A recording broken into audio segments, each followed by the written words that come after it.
Hello, friends. This is Venu, and I'm back again to discuss what else but the India Australia series, the third test match that is in vogue in Brisbane.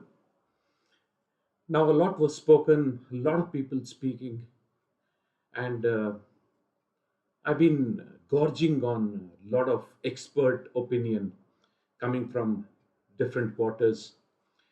Um, Brad Haddon is one of them, Harsha Bogle, and then Dinesh Karthik in discussion. Sunil Gavaskar and Nikhil Nas, and then a lot of the experts, including Hazelwood, giving his opinion before the test started, and Travis Head himself giving his opinions on uh, what's the plan, and then how are things, and then things like that. So let me get straight to the thing that I've decided to discuss. 2 days of the test has already been played. The Indians bowled only 13 overs in the first day, and rain consumed the rest of the first day. And then the second day that happened today, there is no interruption. It is bright sunshine, as if yesterday was a different country and world. Now, a lot was said about the pitch, and then everybody giving their opinions. But I'll narrow down to DK and DK and Harsha Bogle. In that discussion, Harsha Bogle asking questions on Crick Buzz, and then DK answering the questions. DK, by the way, happens to be one of my personal favorites.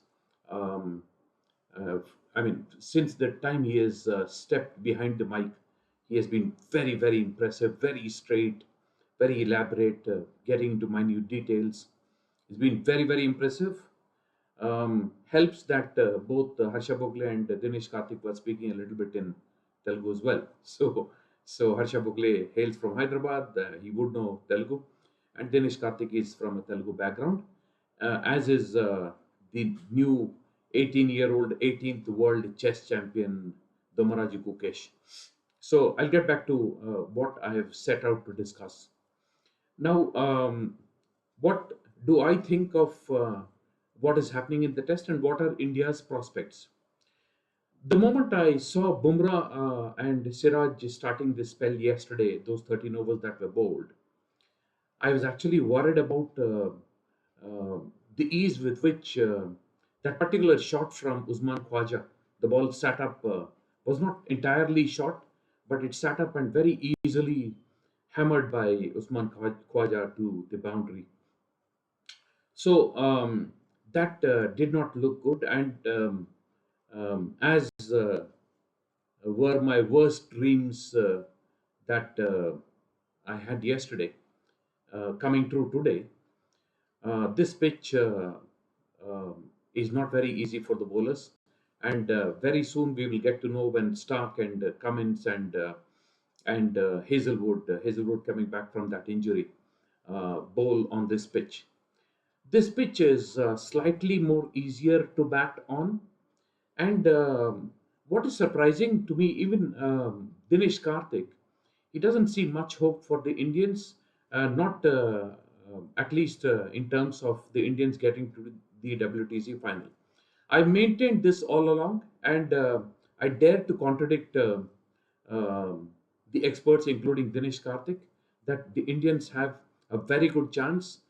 Looks like there is going to be a lot of rain tomorrow and day after tomorrow, and if that holds true, then this test match is will be buried as a draw. But assuming that this test match happens and then the weather predictions go wrong, just wait for the Indians to get in and bat. And Yashasvi Jaiswal is due for another Big Daddy 100. Um, Virat Kohli will find, like, if Steve Smith can make 100 on this pitch, you bet Virat Kohli can do a bit more than that as well. And if Travis Head, he's had a lot of fortune going his way, but I guess fortune favors the brave. So if Travis Head can score those runs, 150-ish, then you can assume that Jaiswal and Rishabh Pant will make their presence felt. Now, the selection of Ravindra Jadeja, I was never convinced. Why would you not take a wicket taker because you are scared that your batting will fall short? Ravindra Jadeja, DK is absolutely right, was taken because the Indians are afraid that he might be required for his batting. He's a better batter than Washington Sundar is being said. Although I personally believe Washi is a much better batter. He has gears that he can move through, and he is a better bat even as a bowler. I've never been a great fan of Jaddu on foreign pitches. He's never looked threatening. He's just been doing the holding up job, which he failed to do today because Travis had took to him. So yes, now I think talking about this test match till now will be incomplete without a mention of the master who gave a master class on how to take wickets on this pitch. Jasprit Bumrah is from a different planet. He is by some distance the best bowler in the world today, all formats. And we will get to know how good Bumrah is when the Aussie Pacers get into action sometime very early tomorrow, I guess. Now, my predictions for this Test match were that Labuschagne won't do much. Smith will do something good. I didn't know that he would score 100. He was very, very lucky, but he deserves the luck because if there's anyone in the world who deserves luck, it is Stephen Smith. And it is sad that he and Virat Kohli, if they failed, would have gone out, with failures. They're too good players to be going out with failures. So my two predictions: Smith made it good today, and Labuschagne didn't. McSweeney, at the openers, I already said that they won't make much of a contribution. Now that has happened. Now 400 plus. Let us say Australia make 450. This Indian batting. My apologies. You can bet on these guys putting up runs and at a very, very quick pace. I look at the Indians scoring upwards of 500, 550 types and then giving the Aussies a run for their money in the second innings. This pitch won't be the same in the second innings. And I'd like to think that Jaddu will come into play in the second innings. Now, all the dark prophecies of the Indians' chances in this test match, in this series, and in the WTC, I am totally on the other side. I actually am very bullish that this Indian team, and the Indian team has proved everyone wrong a lot of times. This is one more instance. This test match and the rest of the series, the Indians will come up trumps. I have no doubts or reservations on it. And for this, I'd like to go up against whichever expert. Yes, Chappelli was right that the Indians' weaknesses were exposed today. But on a pitch like this, look at Akashdeep. I think he was fantastic. I actually got the feeling had he bowled in the previous test at Adelaide, he'd have troubled the Aussies a lot with that length. And I'm actually disappointed with Siraj Mia, my Hyderabad friend. He was disappointing. He has always been disappointing. I've never been a fan of that Javagal Srinath length that I call just short of a good length.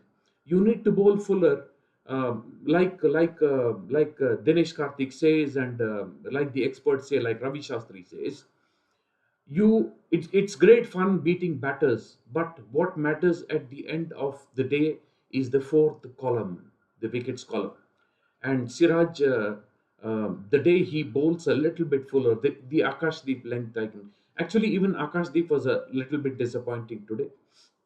He would have, he had no luck, so understandable.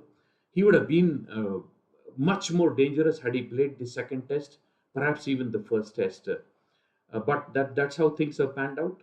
I'm very, very optimistic of what will happen if this test match goes the full distance. I think the Indian batting is due for something really big. I would say 550 is the least that this Indian batting lineup will put up. And yes, Rohit Sharma, I think, will come good here. If Steve Smith can, then Rohit Sharma will. And if Rohit Sharma comes good, you can bet on it. This test match will definitely swing India's way. He's that kind of a player. So everything to look forward to on this pitch. This pitch is yes, there is a bit of pace, there's a bit of bounce, but this pitch is a beauty for batters, and I'm sure the Indians, more than a few Indians, will make their mark in this Test match. I will not be surprised if the Indians bat the Aussies out of this match, and believe me. Um, if the Indians get a lead of 150, 200, then the Aussies will struggle. But let us assume this the weather prediction goes right, then this test match will end with the both the teams tied 1-1, and at Melbourne, Bumrah will get a lot of time to breathe. And yes, another thing that I forgot to mention, the batters must ensure that they spend a lot of time at the crease. That will give Bumrah a lot of breathing space and rest. And a small technical thing. The way Bumrah's run up is, I think he will tire much later than the other bowlers because he doesn't have a run up that a full run up. He skips and then literally walks through 50% of his run up. So um, I think he will tire lesser, but what a bowling display! And it was fantastic to hear Alan Border and Brett Lee gushing over that Jaffa, that expression. It's just fantastic. The kind of plaudits that Jasprit Bumrah keeps getting. I'm sure Akashdeep did his best, but luck didn't favor him. Even Siraj didn't have much luck going his way. Jaddu was below par, to be very honest. But I think his bat will do a lot of work in the first innings in this contest. And I'm very, very optimistic of if this test match goes through without much weather interruption from now. I think the Indians will gain an upper hand by the time their first essay at the crease will be completed. Um, that's it as far as the test match and the series is concerned. Um, the trivia that I keep talking about. Um, One trivia is uh, there was an article which mentioned that India was playing New Zealand in Hyderabad, my city, and looks like the Indians were playing so badly, and the spectators were so upset with the Indians that New Zealand was in an advantageous position, and the um, New Zealanders were working hard to dry the ground, and the spectators also joined in trying to help the uh, uh, New Zealanders dry the ground, and just to ensure that the Indians end up losing, deserving loss.